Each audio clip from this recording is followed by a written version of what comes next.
All right, what is up, traders? What's up, tycoons? Super excited for today's video. We're going to take a look at NNDM. This is Nano Dimension, breaking things down on the daily time frame. As always, we're going to go over the patterns that we have right now, the current setups and key levels, as well as any of the signals that I'm looking at on the relative strength index, as well as the MACD here.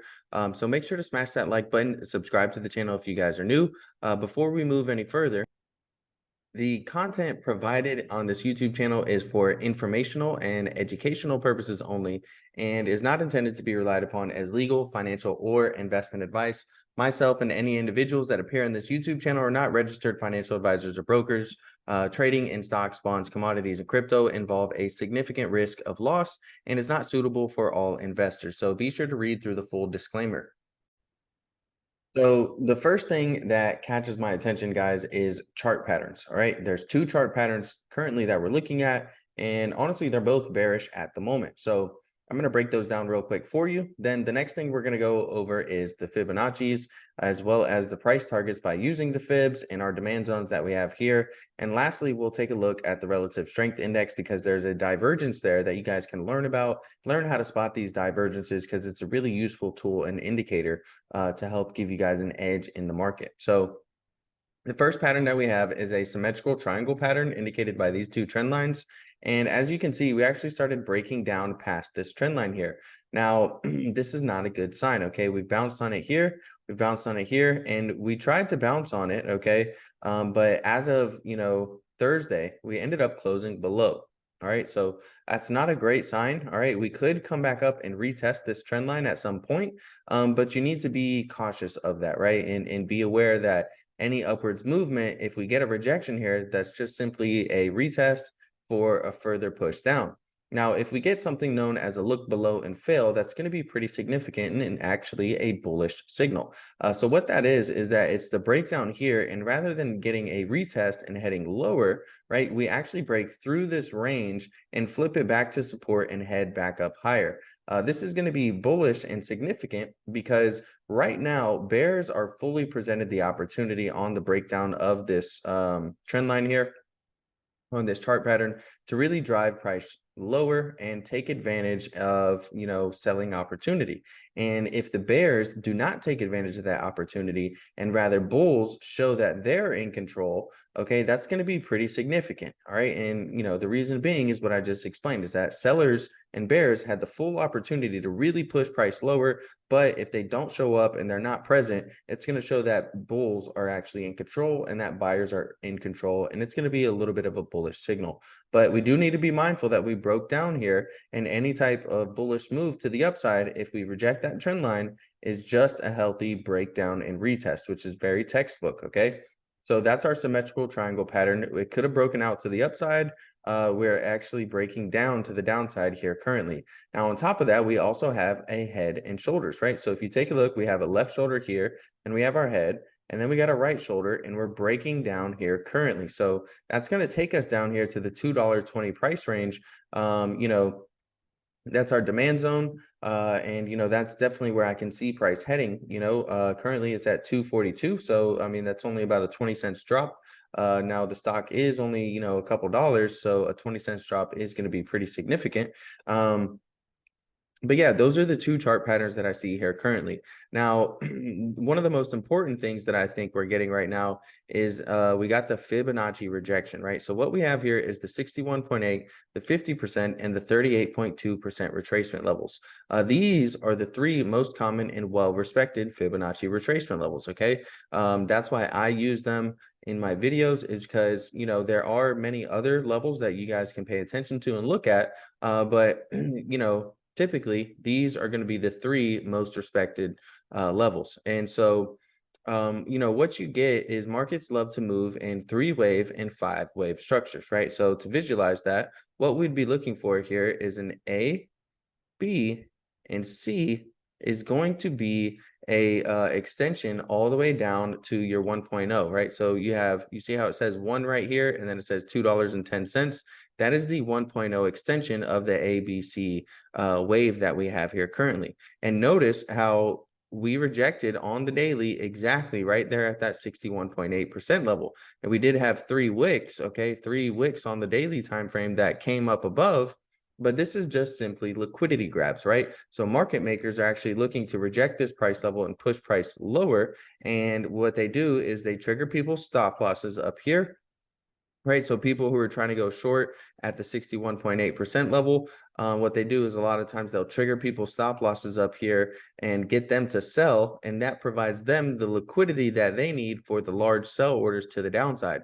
Notice how right after we had those 3 wicks, we got an extremely large candlestick right here and pushed price lower. And this was after it even, went up after earnings. So it's not like earnings tanked the stock right here. You know what I mean? This is just simple price action that you guys can understand. And so we have this ABC structure right here. Okay. Now, remember, I said markets like to move in 5-wave and 3-wave structures. And so if you take a look, what we got was a bullish 5-wave count before this, right? We had a 1, 2, then we got a 3, then we got a 4, and then we got a 5, right? So, you try to remember that and try to start visualizing some of these things that, we tend to see 3-wave and 5-wave structures, right? So we got a 5-wave move to the upside, and it appears that, because we're breaking this trend line and we have the head and shoulders pattern forming, that we could end up getting this ABC correction to the downside, right? So that's where I got these price targets from, is by using the fibs. And that's, essentially giving me the price targets. Okay. I do have a whole fib tutorial. If you guys just want to watch that, just, search exactly trades, Fibonacci's, and I've got a few videos on it. I won't spend too much time on it. Now we do have a little bit of this demand zone as well here that we could be retesting. Okay.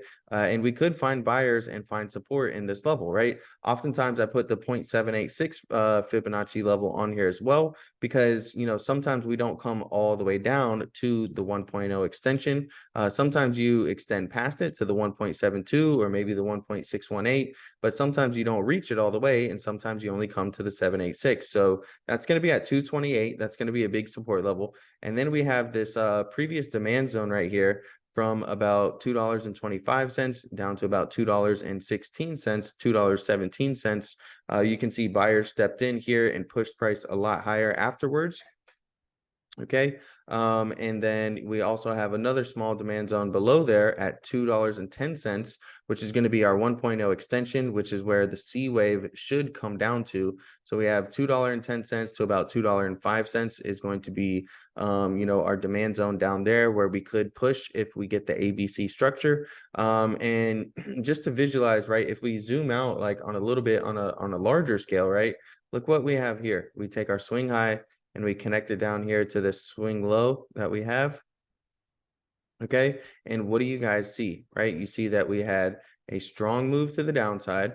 Okay. And then what did we do? We retraced up to our 61.8% retracement level, and we weren't able to close above here. Remember, I talked about drawing liquidity and market makers drawing liquidity so that they can make the actual next push down. And we can see we had a 1, 2, right? And then we drew the liquidity, lots of wicks up here, but we're not able to actually close above and stay above this $3.09 level. And now we've started pushing back down lower. So, ultimately this larger 1, 2, 3 could take us down even more. Now, that's a pretty bearish scenario. Okay. We'd probably need some stock market fundamentals and some overall stock market catalysts to really push things lower. If we continue this bear market and the S&P 500 retest lows and things like that, then that's something that could drive NNDM, nano dimension, down to these levels. Okay.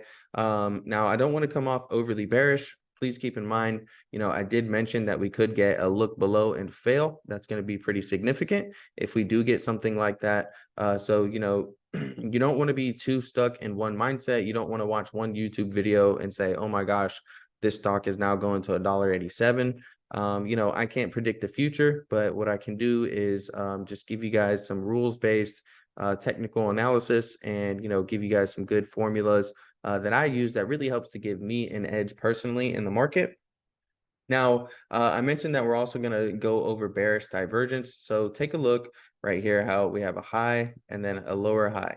Okay, very simple. All right, so we're making lower highs on the relative strength index, decreasing in relative strength. But at that same points, at those same exact points, we have high and then we get higher high. So we're actually increasing in price action, right? So we're increasing in the price, but we're decreasing in the relative strength of this stock.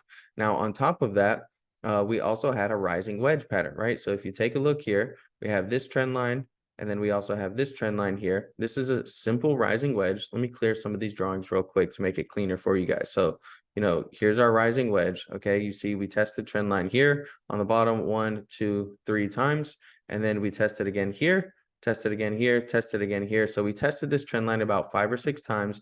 The more times you test the trend line, the weaker it gets, and you see that we ended up breaking this trend line to the downside. Now, on top of that, we had a trend line to the upside, okay? And this ended up forming a rising wedge. This is a bearish chart pattern where price action is going to zigzag in between here before breaking down and coming down to where the pattern began. And it played out perfectly. Now, on top of that bearish chart pattern, we combined that with the bearish divergence where we had the high and then the lower highs, and then we had the high and the higher highs. So, really what we're seeing is two things combining together. And you can actually combine this with the MACD. So if you take a look here, right, what we get there is actually a sell signal. So this red line is oftentimes used to spot potential entries and exits. You see when it curls up above, right at this area, we had a strong push to the upside. And when it curls down below the yellow line, that's often known as a sell signal. So if we combine a lot of our things together, we saw 3 signals right in this area that we're going to have a strong move to the downside, right?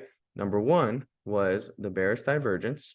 Okay, number 2 was the rising wedge chart pattern, and number 3 was the MACD sell signal, and all of them played out and gave us an edge in the market in seeing that we were going to have a strong downside move. Now, those are past chart patterns, so I try not to spend too much time on them because they're not necessarily relevant anymore, but they can provide good instances of education. So, like I said, currently what's grabbing my eyes is the symmetrical triangle pattern here, and we're starting to break down below there, okay, and possibly get a 1, 2, 3 ABC correction wave to the downside, which could take us from anywhere of 228 all the way down to $1.87. We have 2 strong demand zones in here that we could find support in the meantime. And we also have that head and shoulders pattern here as well after rejecting the major Fibonacci retracement level. So hopefully you enjoyed this video. All right. If you did, smash that like button, subscribe to the channel if you guys are new, and I'm out.